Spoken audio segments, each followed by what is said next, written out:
Shikarpur reporter फ़कीर कमालदीन मक्सी की report. People's party city Shikarpur के नायब सदर सुहेल अहमद अब्बासी हाणोके पयल ज़िले शिकारपुर में बरसातन ते ॻाल्हाईंदे चयो आहे त शिकारपुर सिटी में बरसात के नतीजे में वॾी तबाही थी आहे। शहर के अहम रस्तनि तां पानी निकाल करे municipal vice chairman Waseem Siddiqui मूजिब त शहर में बरसाती पानी निकाल थी वियो जेके कवालियूं आहिनि। शहर जो मुख्य इलाको पुरानो सदर बाज़ार स्टेशन रोड मुकम्मल बरसाती पानी में बुॾल आहे। हिन पासे वसीम सिद्दीकी के नज़र कोन थो अचे छा लाइ त हिन रोड सां पीपी मुखालिफ आगा तैमूर खान जो बंगलो आहे, उन करे पुराने सदर बाज़ार के माण्हुनि सां इंतकामी कार्रवाई कई वञे थी।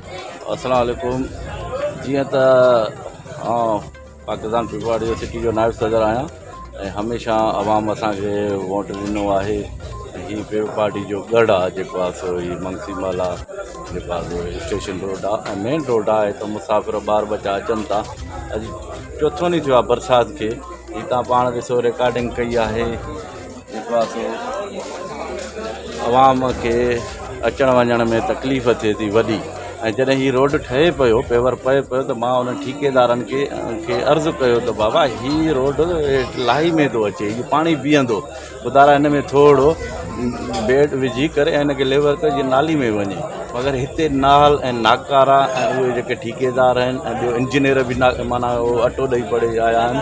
सर्वेयर जेका कोई अची चेक एंड बैलेंस न आहे, बसि उहो पंहिंजे करप्शन जे करे माल कमाइण लाइ जल्दी जल्दी करे रोड खे इहो नथा ॾिसनि त इन रोड खे लेवर रखूं त जीअं इहो पाणी वञे त भंगियुनि जी बि तकलीफ़ न थिए, जीअं डबल थो थिए।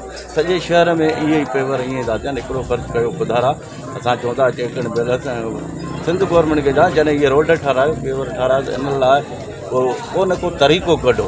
हाणे मां पीपल पार्टी सिटी जो नायब सदर हिते रड़ियूं करे करे बीठोसि ऐं जेको आहे सो सभिनि खे दांह ॾिनी, जिन ठीका खयां जिन खणा ॾिना उन्हनि खे चयो त बाबा हीउ मसइलो थींदो अॻिते।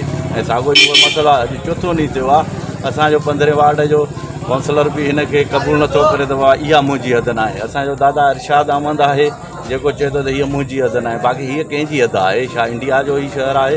हीअ बाज़ार आहे, सदर मेन रोड आहे, स्टेशन ते ॿार बच्चा अचनि था। इन लाइ जेको आहे सो मां ॾिसां थो त साईं वसीम साहिबु स्कूटर ते घुमे थो, बाबा हेॾे